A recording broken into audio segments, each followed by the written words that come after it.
Hello, brothers and sisters. I just want to talk to you about a nice experience I had today, the last few days. In my job, I have to have contact with people.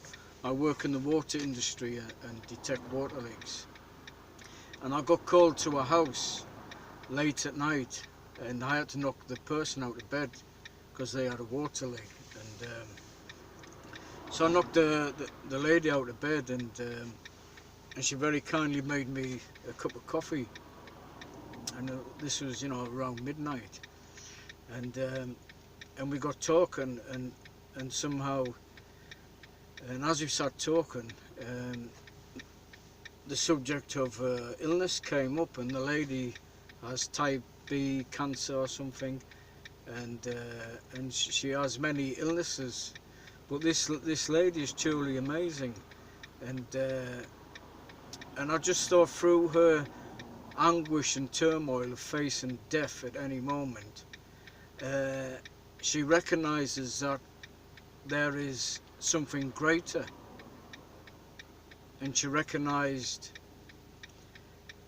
there may be a purpose of what she was going through. And not only did she have cancer, she had osteoid arthritis. All her body was swelling up and everything, and she's having to have chemotherapy. And the lady's only young, and it was really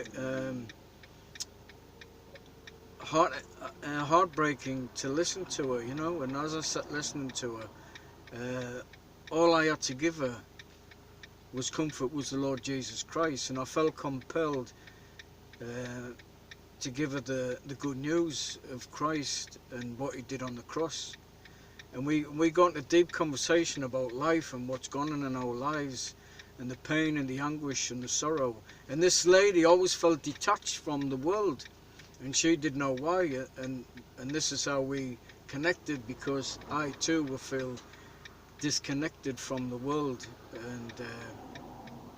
And when she said detachment, I thought, yeah, that's exactly what it is.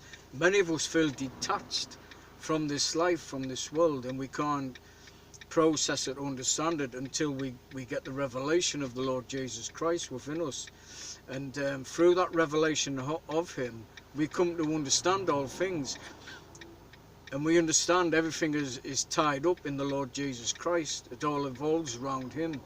And through the pain and the anguish and the suffering and the processes of that fire, there is the glory to come afterwards. And the lady was overjoyed to hear that there was something great, something greater. She always recognised, she always recognised she was something different, but she didn't know what it was. And she was a lady of the light, but she didn't know the Lord Jesus Christ. And she prayed, and she lit candles. She wasn't a churchgoer, but occasionally she would go to the cathedral in Rochester, England, and light a candle, say a prayer, but she didn't know who she was praying to. And I gently pointed out, it's nice to know who you're praying to. And this is where the Lord Jesus fills the gap in life. He fills that gap where there is no hope, and hopefully it's brought hope to her that there's something greater. And I'm sure in 2017 there's going to be a marvellous thing takes place in her life, whether it's through healing, not of the physical body, but more importantly of her mind, and the turmoil and anguish of facing death. And this lady was amazing, because she wasn't full of self-pity. It wasn't me, woe is me, woe is me. It was none of that. She was a very loving and caring person, thinking about other people in her suffering. And I thought it was a marvellous thing. This lady was a real example of the extraordinary depths of humanity that is within us. And the light of Christ is in all people, but recognising what that light is the key. And coming to recognise what that light is makes the difference. And recognise that it's real, it's living, it's alive, and it's a person. and it was a real privilege and honour to be able to give her the Lord Jesus Christ. And I'm going back next Wednesday or Thursday, and hopefully I'm going to encourage her to surrender her life to the Lord Jesus in her whatever time she has left on this earth.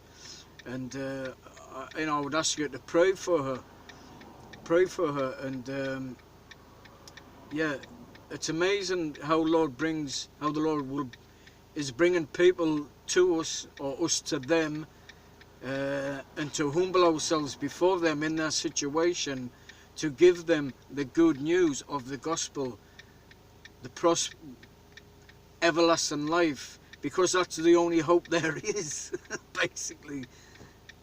Can you see? That's the only hope there is in this life. And this lady at one extreme of living has a hope. She has a hope, and I really pray that for her healing physically and mentally, and that she comes to the Lord, and whatever time she has left on this earth, that she gives herself to the Lord. And it was a real blessing. You know, it was a heartache at this one moment. I didn't give any self-pity and, oh, you poor thing. I didn't give none of that. We had a beautiful discussion. I was there for a couple of hours, and on 2 occasions I went back, and both times we sat discussing, and it was a real blessing to be able to give that hope to people. And this is the power you have within you, to give hope where there is no hope in any situation.